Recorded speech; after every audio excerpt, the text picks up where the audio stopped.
वित्त मंत्री निर्मला सीतारमण ने एनएमपी लॉन्च की है, यानी कि नेशनल मोनेटाइजेशन पाइपलाइन। इसके तहत सरकार ने टारगेट रखा है 6 लाख करोड़ रुपए इकट्ठा करने का, लेकिन इस पर अब राजनीति भी शुरू हो गई है और राहुल गांधी ने प्रेस कॉन्फ्रेंस करके बाकायदा सरकार पर निजीकरण को लेकर कई आरोप लगाए हैं और कहा है कि 70 सालों में मोदी सरकार कहती थी कुछ नहीं हुआ, अगर कुछ नहीं हुआ तो फिर ये किराए पर क्यों दे रहे हैं अपने दोस्तों को।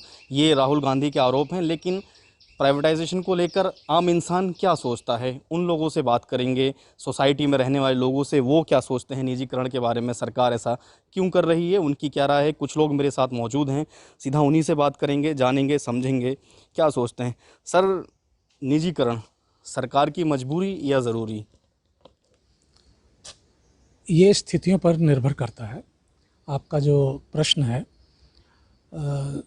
कभी कभी सरकार की ज़रूरत भी होती है। जिस तरह से अभी कोरोना काल चला था और बहुत सारे रोज़गार ख़त्म हो गए, बहुत सारी कंपनियां बैठ गई, उनका व्यापार ख़त्म हो गया, सरकार को भी बहुत सारा खर्च करना पड़ा और इसीलिए शायद उनको लग रहा है कि भी अपना खर्चा निकालने के लिए, क्योंकि सरकार के खर्चे बहुत होते हैं, टैक्स कम, कलेक्शन कम हो जाता है, तो ऐसी स्थिति में हो सकता है सरकार ये सोच रही हो कि हम संपत्तियों का निजीकरण करके या संस्थाओं का निजीकरण करके वहाँ से कुछ खर्चा अपना बचाएं और कुछ प्रॉफिट लें। लेकिन मेरा जो निजी राय है वो ये है कि निजीकरण किसी भी क्षेत्र में हो वो बहुत देर तक अच्छा नहीं रहता, क्योंकि सरकारों का उस पर वर्चस्व खत्म हो जाता है। सरकार अगर अपना उस पर होल्ड रखे और निजीकरण जो है उसको तरीके से लागू करे जिससे कि नौकरियां भी चलती रहें। आप देख रहे हैं कि इस समय बेरोज़गारी भी है, लेकिन अगर निजी हाथों में कोई भी संस्था, ऑर्गेनाइजेशन जाती है तो ऐसे में जॉब पे सवाल खतरे में आ जाती है। तो आपका क्या सोचना है कि जॉब लोगों को मिलेंगी या जाएंगी जॉब? देखिए, इसमें दोनों हैं। लोगों की जॉब जाएंगी भी और मिलेंगी भी। जाएंगी इसलिए कि जहाँ जिस चीज़ को आप निजीकरण, प्राइवेटाइजेशन में करने जा रहे हो, आप कुछ चीज़ों को मर्ज भी करोगे, कुछ चीज़ें मर्ज होंगी। जब मर्ज होंगी तो जो वहाँ पर जो जिनकी जॉब थी वो जॉब चली जाएगी, वो उन्हीं को उठा के तो वहाँ पर जॉब देंगे नहीं। तो इसलिए ये दोनों ही तबके पर असर पड़ेगा। सबसे ज़्यादा असर पड़ेगा मिडिल क्लास और लोअर क्लास पर, क्योंकि हाई क्लास को इन चीज़ों से फ़र्क नहीं पड़ता।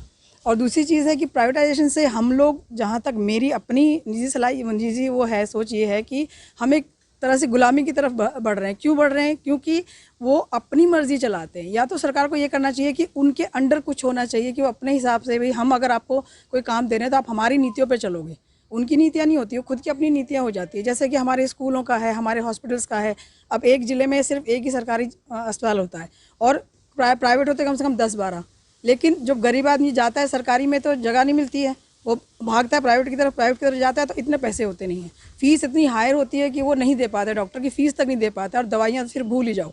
तो इन सब चीज़ों पे कंट्रोल होना चाहिए सरकार का। हर किसी, चाहे वो प्राइवेट कर रही है, चाहे वो उसको अपने उसमें ले रही हैं, जब उनका कंट्रोल होगा तो हम और आगे बढ़ेंगे और आगे बढ़ सकते हैं। और हम किसी के गुलाम नहीं होंगे कि कुछ छोटे जो हैं लिमिटेड से लोग हैं उनको आपने सब काम दे दिया, वो अपने हिसाब से सब चीज़ें चलाएंगे, तो बेरोज़गारी बढ़ेगी। और कोरोना में तो बहुत बेरोज़गारी बढ़ी है।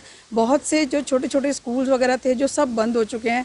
प्राइवेट स्कूल्स हैं, उन्होंने अपने तरीके से वो अपना स्कूल चला रहे हैं, अपने तरीके से काम कर रहे हैं। जो सरकारी स्कूल हैं वो आज भी अभी भी बंद पड़े, वो नहीं चल रहे हैं। सिर्फ पेपर्स में मैं कहती हूँ कि कह रहे हैं कि हाँ जी हम लोग ऑनलाइन क्लास ले रहे हैं, लेकिन कोई ऑनलाइन क्लास उनकी नहीं हो रही है। वो बच्चे आज भी घूम रहे हैं और मुझे लगता है कि हमारा भविष्य जो आप 2-3 साल बाद देख लेना कि बहुत ही ख़राब होने वाला है। इनके लिए सरकार को ज़रूर सोचना चाहिए कि कुछ भी हम प्राइवेटाइज कर रहे हैं, कुछ भी करें, तो इनके लिए हम क्या सोच रहे हैं, उनके लिए क्या नीतियाँ हैं जिनकी नौकरियां चली गई हैं। अभी बैंक भी, बहुत सारे बैंक मर्ज कर दिए हैं इन्होंने, तो बैंकों में इतनी दिक्कत आ रही है कि जो जैसे हमारी मेड्स हैं या जैसे हमारे चौकीदार, कोई भी गार्ड हो, कुछ भी हो गया, ज़्यादातर अनपढ़ ही हैं, अभी भी अनपढ़ हैं बहुत से।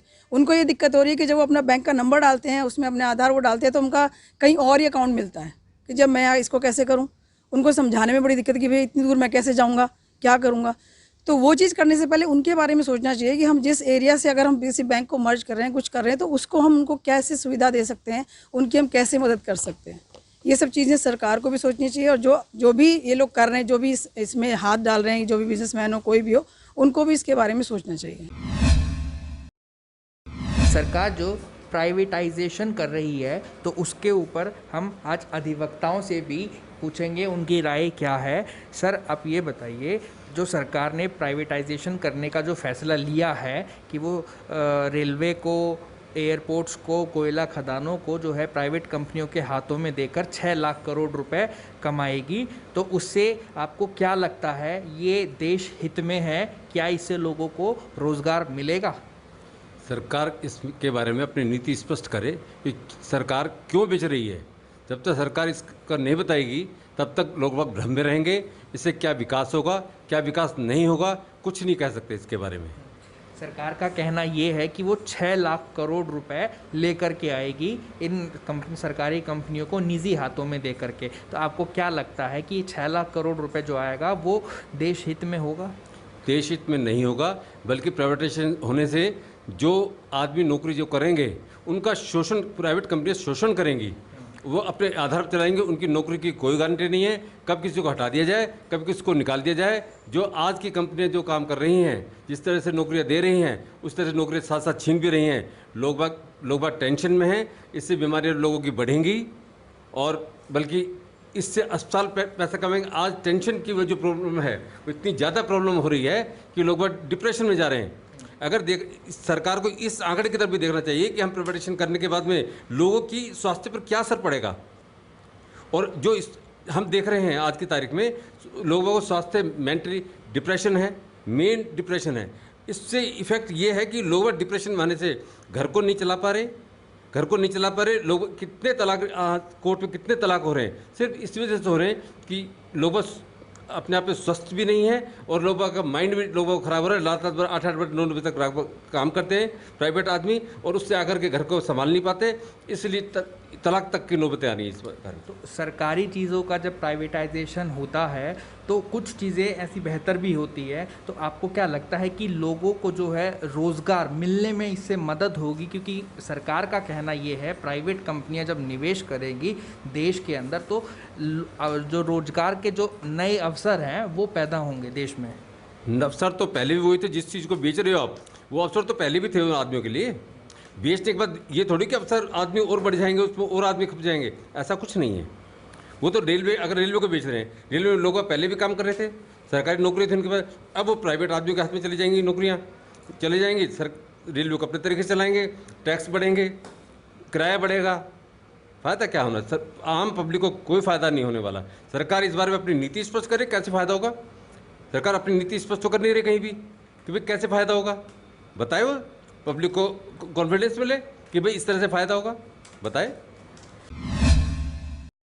सरकार ने जो फैसला लिया है प्राइवेटाइजेशन करने का, कई सरकारी संस्थाएं जैसे रेलवे हो गया, एयरपोर्ट्स हो गए, कोयला खदान है, मिनरल ब्लॉक्स है, इनको निजी हाथों में सौंप रही है। आपको क्या लगता है कि क्या ये देश हित में है, ऐसा होना चाहिए था? अभी इसमें क्लैरिटी सरकार को देनी चाहिए। अभी मैंने सीतारमण जो है उनका भी मैं देखा था, तो अभी देश की जनता को इस पर अच्छे से प्रॉपर क्लैरिटी देनी चाहिए कि ये देश हित में है नहीं है।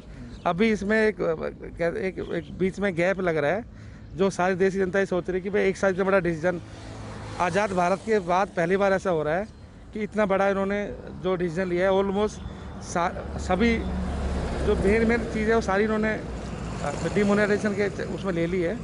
तो इसके लिए सरकार क्लैरिटी दे और उसके बाद ही पब्लिक को पता लग पाएगा ये देश हित में है नहीं है। सरकार का कहना ये भी है कि इस चीज़ से वो 6 लाख करोड़ रुपए जुटाएगी और लोगों को भारत के अंदर रोज़गार भी मिलेगा। तो इसमें अभी मैं CNBC सुबह देख रहा था, उसमें ये आ रहा था कि ये आंकड़े जो सरकार कह रही है वो अचीव ही नहीं कर पा रही। उन्होंने 2020-21 का रखा था, उसमें भी 7% अचीव कर पाई। तो ये आंकड़े 6 लाख करोड़ के हैं, इसके पीछे क्या इनकी तैयारी है, क्या एक्चुअल में वो 6 लाख करोड़ कर भी पाएंगे नहीं कर पाएंगे। पता लगा कि सब कुछ दे भी दिया और पैसा भी नहीं आया। तो इसकी क्लैरिटी मतलब भारत सरकार जिम्मेवारी से दे, देश हित में जाए, पब्लिक को पता लगे, तभी इसका हो पाएगा। देश के अंदर रोजगार का मुद्दा पिछले कई सालों से लगातार छाया हुआ है, चाहे कोई भी सरकार हो। लेकिन पिछले कुछ सालों के दौरान मोदी सरकार ने सत्ता में आने के बाद देश के कई जो बड़े सेक्टर थे, सरकारी सेक्टर, उनका निजीकरण किया है। उसके बाद कई अलग अलग जो जॉब्स थी उसका आउटसोर्स कर दिया, जिसके बाद अब रोजगार एक बड़ा संकट जो है वो पूरे देश के अंदर बना हुआ है।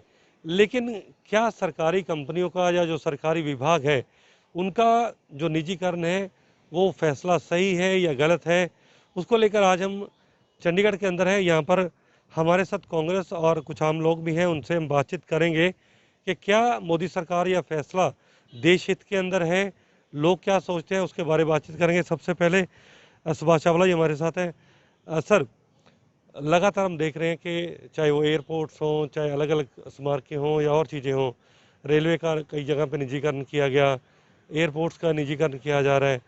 सरकार का ये फैसला कहाँ तक आप सही मानते हैं? चाहे हम अगर देश की सुरक्षा की बात करें, रोजगार के लिहाज से बात करें, या फिर जहाँ तक जो आज बेरोजगारी एक बड़ी समस्या बनी हुई है, उसको देखते हुए मोदी सरकार का ये फैसला कहाँ तक आप सही मानते हैं, या सरकार की ये जनता के हित में नहीं है? देखिए, निजीकरण की नीति बहुत पुरानी है।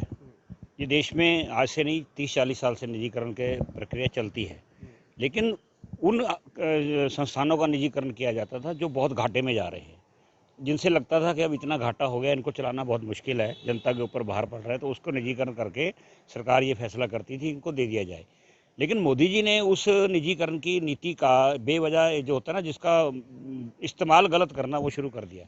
अब हर चीज़ बेची जा रही है, चाहे वो प्रॉफिट में है, चाहे वो जिसको हम नवरत्न बोलते थे, हमारे 9 रत्न हैं, जिसमें ONGC है, BPLC है या BSNL था, ये सभी जो चीज़ें हमारी प्रॉफिट में चल रही थी, सबको बेचना शुरू कर दिया। चंडीगढ़ में हमारे सामने है, बिजली विभाग जो हमारा है, बावजूद इतनी सस्ती बिजली देने के भी हमारा 200 करोड़ रुपए साल का प्रॉफिट दे रहा था, उसका निजीकरण करने जा रहे हैं।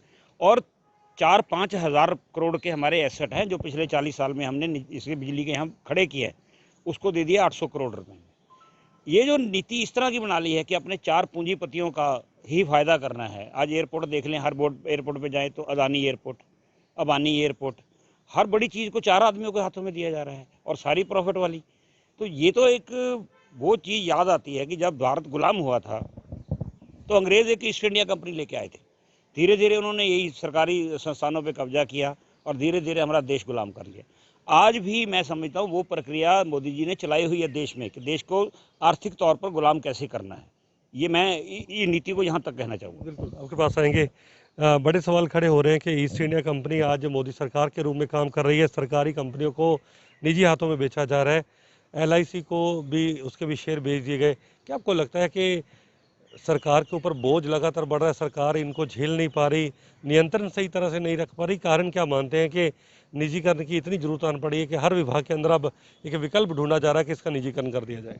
देश में ऐसे महसूस हो रहा है कि मोदी जी अपने दोस्तों को खुश करने लेके पूरे देश को नाराज कर रहे हैं। देश की रोजगार जो नौजवान को चाहिए वो मिल नहीं रहा, लेकिन दोस्त को खुश करने के, इलेक्शन जीतने के लिए ऐसी प्रॉपर्टियां बेची जा रही हैं, उनसे फंड लिया जाता है और उस फंड को देश में इस्तेमाल करके लोगों पे उसकी सरकार बनाई जाती है और उसके कारण आम जनता भूखी मर रही है। देश के चैनल्स जितने हैं उन पर बड़ा दबाव है मोदी जी का। इसी कारण है कि मोदी ने हर चीज़ को अपने अंदर कब्जा कर लिया है। इन्हीं चीज़ों से देश में बेरोजगारी हो रही है और जितनी चीज़ें जो बेची जा रही हैं, कोई आम पब्लिक के लिए तो बेची नहीं जा रही, अपने दोस्तों के लिए बेची जा रही हैं। इसका हम विरोध करते हैं कि देश हित में ये नहीं है। बिल्कुल, कुछ चुनिंदा लोगों को खुश करने के लिए ऐसी नीति अपनाई जा रही है। कुछ लोग ये भी मानते हैं कि निजीकरण से चीज़ों का विकास ज़्यादा हो रहा है, देश के अंदर चीज़ें लोगों तक जल्दी डिलीवर हो पा रही हैं, जो पब्लिक डीलिंग है वो ठीक हो पा रही है। लेकिन क्या मानते हैं कि इतना बड़ा नुकसान, क्योंकि हर एक जो बड़ा सरकारी अदारा आज वो प्राइवेट की तरफ जा रहा है, वो एक नुकसान भी है पूरे देश को? ये सब नई ड्रामेबाजी है, कोई फ़ायदा नहीं हो रहा। जो निजीकरण कर रहे हैं, जो हमारे नौजवान साथी हैं जी, वो बेरोज़गार होते जा रहे हैं। मैं आपको ताज़ी बात बताता हूँ, हमारे कारपोरेशन में ले लो आप, इन्होंने कुछ ठेके पे लोग रखे हैं जी, उनसे क्या किया गया, उनसे किसी से 1 लाख रुपया लिया गया, किसी से 20,000, किसी से 50,000। फिर उसके बाद हर महीने उनसे हर साल बाद जी पैसे लिए जा रहे हैं जी। ये निजीकरण करके क्या करना चाहते हैं जी? इससे तो ये नुकसान कर रहे हैं जी। जो ही प्राइवेट कर रहे हैं, जिनको जैसे जो लोगों ने नौकरी रखा है लाख रुपया लेके जी, और 2 साल उसको निकाल दिया, तो कहाँ से उसके पैसे पूरे हो जाएंगे जी? ये तो बहुत लोगों के साथ धोखा कर रहे हैं जी, बेवकूफ़ बना रहे हैं। हमारे यहाँ बिजली का डिपार्टमेंट बहुत फ़ायदे में चल रहा था, उसको भी प्राइवेट करने जा रहे हैं जी, सिर्फ अपने लोगों को खुश करने के लिए। रोज़गार बता दो किसको मिला है जी प्राइवेट से? हमारे जितने भी नौजवान हैं या तो बाहर को दौड़ रहे हैं, वो जो बच्चे पढ़ रहे हैं वो कहते हैं हमारा यहाँ कोई भविष्य नहीं है, आने वाले टाइम में हर चीज़ प्राइवेट हो जाए, तो कौन 7,000 या 8,000 में कौन नौकरी करेगा जी? बच्चा इतना पढ़ लिख के कहाँ जाएगा जी वो? ये तो बच्चों के साथ, उनकी भविष्य के साथ खिलवाड़ कर रहे हैं जी। सरकारी नौकरी की आस होती थी कि मैं पढ़ा लिखा हूँ, मुझे मुझे नौकरी मिलेगी, मैं अपने बच्चे को पढ़ाता हूँ, मुझे ये आस होती थी कि इसको सरकारी नौकरी मिल जाएगी। और तो आज सरकारी नौकरी मिलने को तो बात ही खत्म होगी जी। प्राइवेट में जो बच्चे को हम 20 साल पढ़ाते हैं और 20 साल या 25 साल में पढ़ता है, वो डिग्रियाँ करता है, उसको कितनी तनख्वाह देंगे जी प्राइवेट वाले। विपक्ष निजीकरण को लेकर लगातार सरकार को घेर रहा है। राहुल गांधी ने कई तीखे सवाल सरकार के ऊपर खड़े किए हैं कि आखिर क्यों मौजूदा सरकार 70 साल की जो पूंजी है उसे बहाने में लुटी हुई है, उसे जो प्राइवेट प्लेयर्स हैं उनके हाथों बेचा जा रहा है। आम जनता इसे किस तरह से देखती है, आम जनता का इस पर क्या कहना है? हमारे साथ एक शिक्षक मौजूद हैं, उनसे ही जानेंगे। अपना नाम बताइएगा। मेरा नाम राजेश कुमार सिन्हा है। राजेश जी, जिस तरह से ये मुद्दा है ये काफ़ी ज्वलंत हो गया है कि प्राइवेटाइज किया जा रहा है, सारी चीज़ें का निजीकरण हो रहा है, इससे आम जनता को नुकसान हो रहा है। विपक्ष लगातार सरकार पर ये हमला कर रहा है। एक आम नागरिक होने के नाते, एक शिक्षक होने के नाते आप इसे किस तरह से देखते हैं?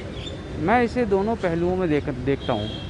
जैसे इसे पहले तो अगर मैं कहूँ कि मैं इसे पॉजिटिव तरीके से देखता हूँ, सकारात्मक रूप से, तो उसमें ठीक है, हो सकता है ये इनका कहना है कि करप्शन हो रहा है, या जिस तरीके से सरकारी महकमे का जो रवैया जो है ढीला था, जिससे सरकार हमारा देश जो है ज़्यादा तरक्की जो है जिस स्पीड से करनी चाहिए वो नहीं कर सकी है।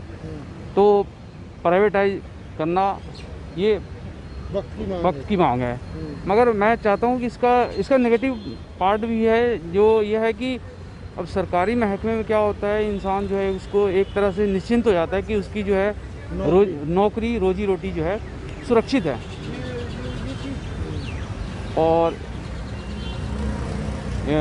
रोजी रोटी इसकी सुरक्षित है, और वो निश्चिंत होकर अपने बीवी बच्चों और बाल बच्चों की करता है, मतलब परवरिश में लग जाता है अपने जो। लेकिन राजेश जी, ये फिर आरोप लग रहे हैं कि अगर प्राइवेटाइज सब कुछ किया जाएगा तो कुछ ही चुनिंदा कंपनियों के हाथों में सब कुछ आ जाएगा, उनकी मोनोपोली हो जाएगी और फिर वो अपने मन मुताबिक चीज़ें करेंगे। इसे आप किस तरह से देखते हैं?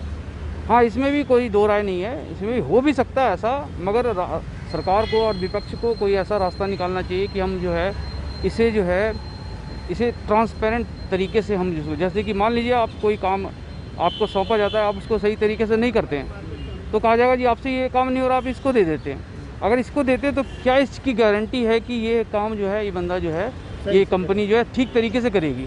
और दूसरी बात है, मैं बेसिकली क्योंकि मैं सरकारी महकमे में जॉब करता हूँ, और दूसरा जो है नौकरी को ज़्यादा महत्व देता हूँ। कोई भी इंसान अगर नौकरी करता है तो वो ये सोचता है कि जब मैं रिटायर हूँ तो मेरी रिटायरमेंट के बाद जब मेरा बुढ़ापा आए तो वो सुख से और शांतिपूर्ण जीवन व्यतीत हो सके, बचा हुआ जीवन जो है। तो इसके लिए सरकार को ये भी सुनिश्चित करनी चाहिए कि जो अगर प्राइवेटाइज किया जाता है या प्राइवेट सेक्टर को दिया जाता है सारी चीज़ें, तो वो जो है ठीक से काम करें और कहता उनकी नौकरी भी सुरक्षित हो, कुछ हद तक भविष्य सुरक्षित हो। लेकिन एक फिर सवाल ये है कि ये लगातार चीज़ें उठ रही हैं कि जो सरकारी संस्था है वो ना तो उस तरीके से चल पा रही है, ना ही वो पैसे कमा पा रही है, और ना ही वो सुविधाएं दे पा रही है। उदाहरण के तौर पर MTNL हम सबके सामने है, एक सरकारी फ़ोन कंपनी थी, उसका आज क्या हाल है वो हम सब देख रहे हैं, और प्राइवेट जो कंपनियां हैं वो कहीं आगे उससे पहुंच गई हैं। क्या ये सही है कि सरकारी संस्था उस तरह से काम नहीं कर पाते हैं? हाँ, सरकारी संस्थाएं जब आदमी को ये भी होता है कि जब आदमी को निश्चिंत हो जाता है कि उसका जो है नौकरी या फिर आपका जो है रोज़गार वगैरह आपका सुरक्षित है, तो वो थोड़ा सा काम करने में ढिलाई कर देता है, बाबू हो जाता है। हाँ, बाबू टाइप का हो जाता है, इसमें जो है आनाकानी करता है। तो अगर इस प्रॉब्लम को दूर करना हो तो हमें जो है टेक्नोलॉजी को आगे साथ में लाना पड़ेगा। जैसे कि आप एक कोई भी फाइल चलती है कहीं से भी, तो कई सारे टेबल पे होके गुजरती है, तो उसमें होने चाहिए इस टेबल पे इतने समय में ये कार्य हो जाना चाहिए। अगर काम नहीं होता है तो उसको जो है जवाब देना चाहिए कि क्यों नहीं हुआ, क्यों देर हो रहा है। और ये आप इंटरनेट पे भी डाल सकते हैं इस चीज़ को कि कोई भी आदमी अपने काम को देख सकता है कि उसकी फ़ाइल जो चली है, उसके कार्य का जो भी है वो कहाँ तक किस स्थिति में है, वो अपना जो है स्टेटस उसको देख सकते हैं। आखिरी सवाल आप, क्योंकि एक शिक्षक भी हैं, अब शिक्षक संस्थानों का भी निजीकरण हो रहा है और इसे लेकर तो एक लंबी बहस भी चली है कि ये कहाँ तक ठीक है, उस पर क्या कहना चाहेंगे? इस पर तो मैं कुछ नहीं कह सकता ज़्यादातर, क्योंकि सरकारी महकमे में भी सुस्ती तो आ ही गई है। मगर जहाँ तक मैंने दिल्ली सरकार का देखा है, आम आदमी पार्टी ने जो मनीष सिसोदिया जी ने काम किया है, काफ़ी हद तक बेहतर करा है। जैसे कि कैमरा वगैरह लगा दिया है स्कूलों में, या और भी जो इंफ्रास्ट्रक्चर जो है बेहतर किए हैं, तो इससे भी काफ़ी मानसिक रूप से जो है उनमें जो है दबाव बनता है कि काम को अच्छी तरीके से करें। मतलब पहले के मुकाबले अब सरकारी स्कूलों में बेहतर पढ़ाई हो रही है, अच्छे से बच्चे पढ़ पा रहे हैं। बेहतर पढ़ाई हो रही है, पेरेंट्स भी खुश होते हैं, बच्चे भी खुश होते हैं, और इवन जो हमें भी लगता है कि एक हम स्टैंडर्ड में, मतलब हमारा जो जहाँ जिस तरीके से जितना हमें सैलरी मिलती है या हमारे बैकग्राउंड में जो स्टैंडर्ड होता है उसके हिसाब से हमें जो है वहाँ का जो 7-8 घंटे बिताने का होता है वो ठीक तरीके से मिलता है। जैसे आपने भी बदलाव महसूस किया एक शिक्षक के तौर पे स्कूल में पढ़ाने में, पहले के मुकाबले में आज केजरीवाल सरकार जब आई है तो बदलाव आप भी महसूस कर? मैंने बहुत हद तक जो है महसूस करा है, क्योंकि टॉयलेट वगैरह काफ़ी साफ़ सुथरे होते हैं। अब जो है कैमरे लग जाने की वजह से जो है कोई भी पेरेंट्स या बच्चे वगैरह झूठे इल्ज़ाम नहीं लगा सकते, या टीचर्स भी बच्चों को जो है मानसिक रूप से या शारीरिक रूप से प्रताड़ित नहीं कर सकते, क्योंकि कोई आपके ऊपर आंख रख रहा है, देखने का आपके ऊपर जो ऑब्जर्वेशन कर रहा है। तो काफ़ी हद तक सुधार आ रहा है एजुकेशन में, मैं ये समझता हूँ। हम बात कर रहे थे निजीकरण का, जो सरकार जो है निजीकरण कर रही, चाहे सरकारी विभाग हो या फिर सरकारी नौकरियां हो, उस पर बात कर रहे थे। हमने कुछ लोगों से बात की थी, अभी और भी हमारे साथ मौजूद हैं, उनसे बात करेंगे निजीकरण में। क्या नाम है आपका? कुलदीप जी, जो सरकार निजीकरण कर रही है उसको कितना फ़ायदा आपको मिलेगा, आपके परिवार को मिलेगा? मुझे नहीं लगता कि इससे कोई खास फ़ायदा होगा, मुझे बल्कि नुकसान ही लगता है, क्योंकि इससे जो है एक तो शोषण बढ़ेगा और जनता पे जो बोझ पड़ेगा वो, जैसे कि ये भी गरीब लोग हैं या बुज़ुर्ग लोग होते हैं, सीनियर सिटीज़न होते हैं, वो लोग आराम से सफ़र ट्रेन के बारे में सोचते हैं, कहीं भी उन्हें जाना होता है तो ट्रेन के बारे में सोचते हैं। और प्राइवेटाइजेशन होने पर उसका बोझ उन पर बढ़ जाएगा, टिकट का किराया बढ़ जाएगा और उसका प्रोसेस अलग सिस्टम चेंज हो जाएगा, उसके लिए बहुत उनको जो लंबी प्रक्रिया वो करनी पड़ेगी। और जो एक सरकार की जो मतलब एक मजबूती होती है गवर्नमेंट सिस्टम में, वो मजबूती ख़त्म हो जाएगी। सरकार कहती है कि निजीकरण से जो है सरकार को बल मिलेगा और जो राजस्व में वृद्धि होगी, उसके वो दावे कहाँ तक सच हैं? नहीं, राजस्व में वृद्धि मुझे लग रहा है कि प्राइवेटाइजेशन इसी गवर्नमेंट में हो रहा है, लेकिन अब वो किस बेस पे कर रहे हैं वो तो उनको ही पता है, लेकिन इससे नुकसान होगा, फ़ायदा तो मुझे नहीं लगता कोई फ़ायदा होगा। नहीं, किस तरह जो आपके बता रहे हैं कि नुकसान होगा, बहुत लोग कहते हैं कि नहीं, अगर निजीकरण होगा तो जो सरकारी विभाग में जो काम करते हैं, जो काम नहीं करते हैं और पैसा ले रहे हैं, तो उनको भी काम करना पड़ेगा, वही लोग विरोध करते हैं। नहीं, इसमें तो दोनों चीज़ें हो जाएंगी कि अगर काम भी करेगा उसका शोषण भी होगा, काम करने के बाद भी उसे निकाल दिया जाएगा, उसकी कोई श्योरिटी नहीं रहेगी, और अपने मन मुताबिक कर्मचारियों को रखा जाएगा, जिसको चाहा उसको रखा, जिसको चाहा उसको हटा दिया। आदमी इंसान काम भी करे और उसका कोई सिक्योरिटी भी ना रहे लाइफ की, तो इस तरीके से तो बहुत ज़्यादा नुकसान ही होगा हर क्षेत्र में। साथ में आप थे जिनका कहना है कि जो निजीकरण है उसका जो सरकार जो दावे करती है उसका कहीं से इन्हें फ़ायदा नहीं है बल्कि नुकसान ही होगा। हमारे साथ और भी लोग हैं, उनसे बात करें। क्या नाम है आपका? सुजीत कुमार यादव। सुजीत जी, जो सरकार जो है विभागों में या सरकारी नौकरी में निजीकरण करने जा रही है, सरकार का मानना है कि जो काम नहीं करते हैं ऐसे लोगों को जो है वो लोग ही विरोध करेंगे और ऐसे लोगों को हटाया जाएगा, और निजीकरण जब हो जाएगा तो सभी लोगों को काम करना पड़ेगा और सरकार को राजस्व में वृद्धि होगी। क्या कहना है? अरे सबसे बड़ी प्रॉब्लम तो ये है, अगर ये निजीकरण हो जाएगा तो इसमें जो रेलवे के कर्मचारी हैं इनको काफ़ी ज़्यादा नुकसान होगा, और इसमें सरकारी वैकेंसियाँ भी कम निकलेंगी, और जब वैकेंसियाँ कम निकलेंगी तो स्टाफ भी कम रहेगा। जो स्टाफ कम रहेगा उन्हीं से काम लिया जाएगा, तो उससे ये है कि जो हमारा स्टाफ है उस पर ज़्यादा बोझ पड़ेगा काम का, और जो भी स्टाफ आएगा ये प्राइवेट निजीकरण की वजह से वो कम पैसे में ज़्यादा काम करेगा, तो इस वजह से जो गवर्नमेंट एम्प्लॉय हैं इनको काफ़ी ज़्यादा प्रॉब्लम होगी। और निजीकरण होने से जो ये ट्रेनें चल रही हैं, पैसेंजर ट्रेनें बंद कर दी गई हैं, और निजी ट्रेनें जो चल रही हैं उनका जो किराया है उसका फेयर काफ़ी ज़्यादा है, तो आम जो पब्लिक है उसमें ट्रैवल नहीं कर पाएगी, तो सबसे ज़्यादा प्रॉब्लम तो यही होगी। और जो आम जनता, हमारी गरीब जनता है, इसको बहुत ज़्यादा नुकसान होगा इससे। ठीक है, तो लेकिन आप कह रहे हैं जनता भी उठाएगी नुकसान और सरकारी जो बाबू हैं वो भी उठाएंगे, तो लेकिन सरकार तो कहती फ़ायदा होगा। नहीं, फ़ायदा तो कुछ नहीं होगा। अभी जो भी आ रखे हैं आउटसोर्सिंग के लड़के लगे हुए हैं, तो वो ये है कि डिपार्टमेंट का कोई भी आया तो उससे काफ़ी ज़्यादा पैसे भी लेते रहते, क्योंकि उनको यहाँ पे कम पैसा मिल रहा है, तो अपने खर्चे चलाने के लिए तो जो भी एम्प्लॉय उनसे ही पैसा लेंगे इधर उधर कुछ ना कुछ करके। अभी रेलवे की कुछ यूनिट में जो है प्राइवेटाइजेशन हुआ है, तो उसका आप लोगों ने देखा होगा निचोड़, क्या उन लोगों को फायदा हो रहा है या उनको किस स्थिति में वो पहुंचे हैं? अब हम लोग तो गवर्नमेंट एम्प्लॉय हैं, हम लोगों को तो ये डर रहता है कि अगर कोई गलती हो गई तो पनिशमेंट मिलेगा, हम लोगों को पास बंद होगा या पीटीओ, कई तरह की परेशानियां रहेंगी, हम लोगों को काफ़ी नुकसान रहेगा। और जो प्राइवेट बंदा आके जो करेगा काम यहाँ पे, उसको तो ये कुछ नहीं रहेगा, कुछ भी गलती कुछ भी करके चला जाएगा तो उसको कोई फ़र्क नहीं पड़ने वाला है, क्या होगा, कोई नुकसान नहीं होना। बहुत ज़्यादा क्या होगा, नौकरी से हटा दिया जाएगा, तो इससे ये है कि नुकसान डिपार्टमेंट क्यों होगा।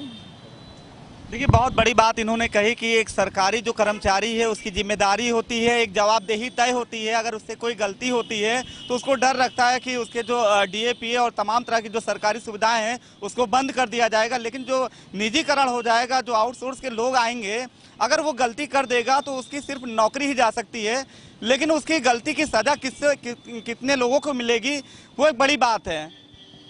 कैमरामैन रियाज के साथ अनूप चौधरी, जेके न्यूज़ लखनऊ।